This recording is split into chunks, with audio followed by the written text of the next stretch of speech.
So, topic of the week. We will kick this off with Tom Cruise and his crazy, crazy rant. Just for anybody that doesn't know, I'm going to kind of create a little bit of a picture here, wee bit of background, create some context.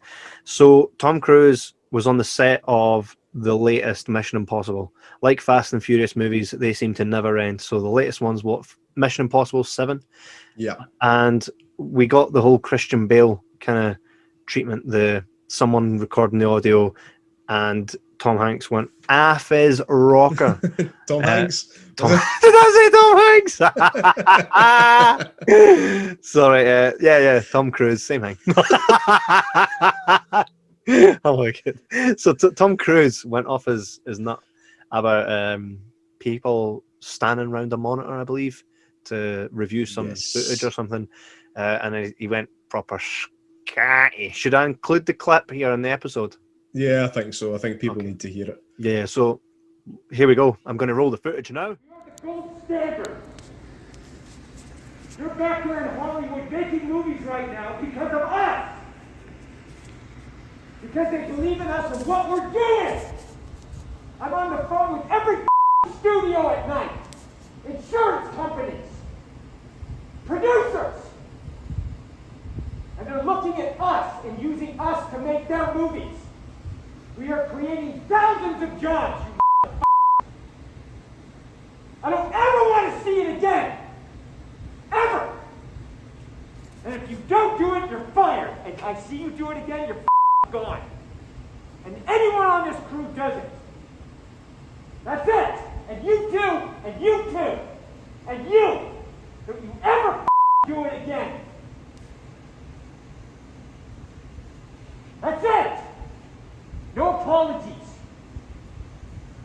You can tell it to the people that are losing their homes because our industry is shut down. It's not going to put food on their table or pay for their college education. That's what I sleep with every night.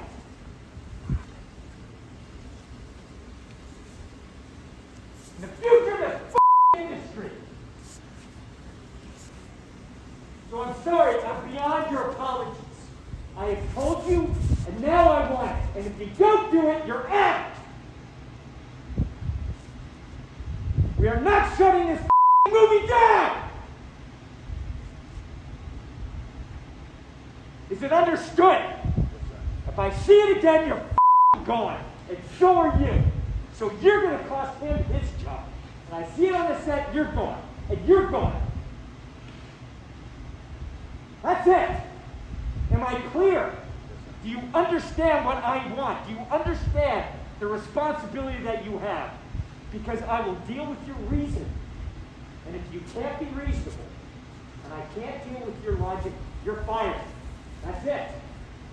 That is it.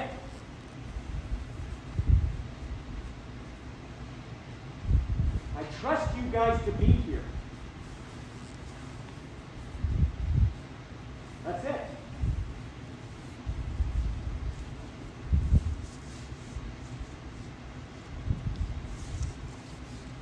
That's it, guys. Wow, did he just he opened up a can of verbal whoop-ass? Yeah, you can. There's something about that whole thing tells me he wasn't very happy. Well, right, okay, so right, so he's seeing people gather around the monitor, and the film industry is on its knees. And I think what's annoyed him is he's got a hand in the production of that, producing it in that movie. So he kind of wants it to kind of progress without any hiccups. So, well, give me your take on it first before I kind of put my two bob in. Right. Well, when I first listened to it, right, the first time I kind of clicked on it, I was like, what's this about? My first kind of instant kind of gut reaction was the same response to the Christian Bale thing. I was thinking, what a fucking over-entitled wanker. That was my first response. Having thought about it since, I totally get where he's coming from. I really do. I think there was a few things that he said where I was like, it's a bit much, man. Like, I mean, what I get from it is it's probably been something that's been bubbling up. Like he's probably seen quite a lot of it, and this was the last fucking straw. He's probably had wee words with people before, and this is now. It's the usual, man. It's like everything else on the internet. All you get is the last bit. You don't ever see a build up. You don't ever see a reason. You don't ever see the argument before things happen. This is just sensationalism. It takes the culmination of probably a million things that have happened on set, and eventually he's just fucking lost it. Like you said, he's producing the movie. He's in charge of the whole thing. We know what a producer does now, thanks to Carolyn Sinclair Kidd. Look at that, Sinclair Kidd, not my kid.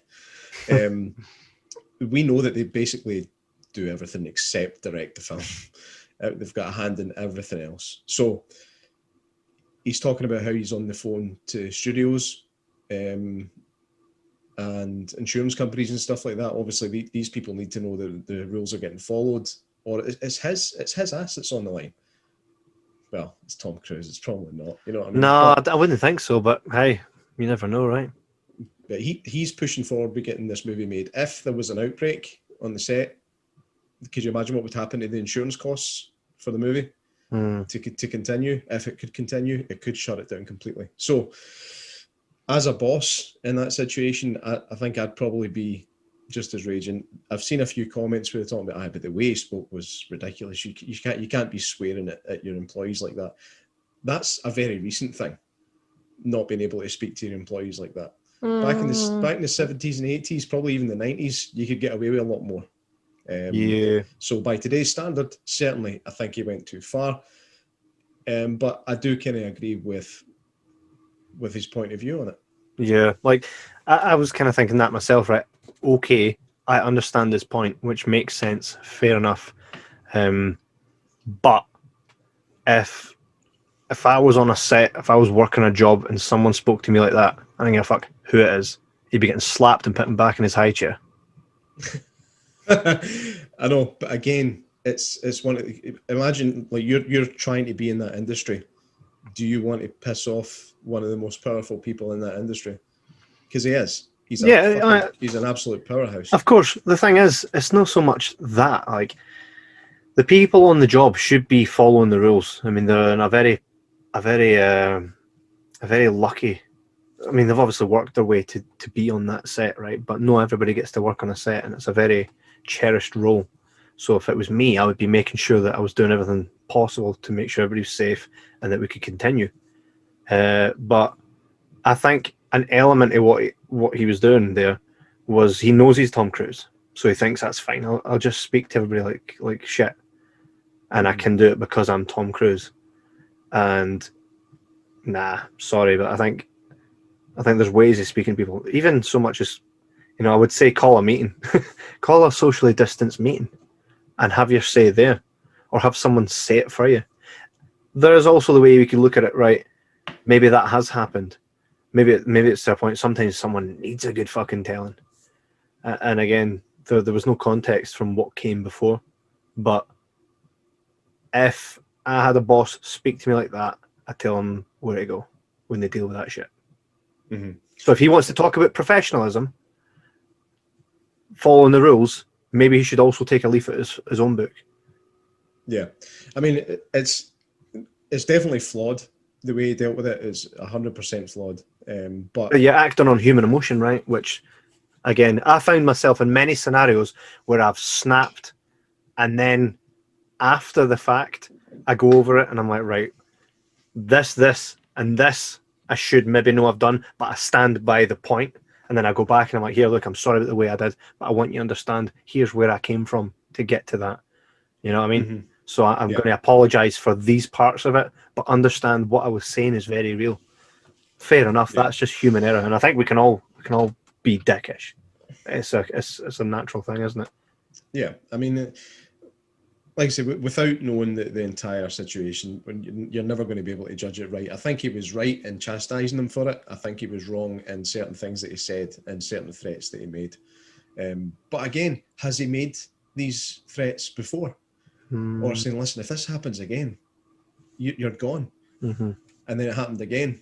And maybe this is another chance he's given them. You don't know how many chances these people have had. So again, we're looking at it from an outsider's point of view. What would be really interesting would be if somebody that was actually there could discuss it. Well, on that note, 5 members of staff have quit. I think I did read that this isn't the first time, or that wasn't the only time that he had spoke to people like that, and 5 members of staff had quit. Had you seen that update? I'd seen the update saying that he had another rant after that one, and that's when 5 people quit. Yeah, and on top of that, in that situation, do you want to have it on your record that you were fired, or would you just quit before they could fire you? Again, we don't know the ins and outs there. It'd be interesting to see what he says when he's, because at some point he'll be interviewed about that. There is a former Scientology church woman. She worked. Woman, a member, a former member of the Scientology. Yeah, Church of Scientology. She's a wee wifey for the Scientology church. What was her name? Her name is Leah Ramani. Oh, Leah Remini, aye. Right. Aye, she's an actress. She was in King of Queens. Right. Well, she went on the record and saying that that's a load of shite, and that he's done that purely for publicity, because he himself, this is something that he's conveyed to the Church of Scientology, he himself does not believe in the virus or that it poses any kind of threat to anyone. Kind of makes you think, what's at work here? Is he kind of just acting it up for publicity? But she's not been in that church for years though. No, but I think she still has connections within it. I would doubt that. It's one of the ones where if you're in, you're in, and if you're out, you're fucking out. Aye. There's no treading water in between. If you're out, you get seen as what they call an SP, a suppressive person, and you are ousted. You're gone. To use Tom Cruise's language, so you are gone. And it's so I don't know so much about that. And even if he doesn't believe in the virus, which I would believe that he doesn't believe in it, because if anybody the thing is, I know why, because the virus doesn't attack kids, and it proper went past him thinking it was a kid. It's like, yeah, we don't do children, man. He's like, see, no threat, man, no threat. No, I totally believe that he believes the virus isn't real, because if you can believe anything that's in Scientology, you will believe anything.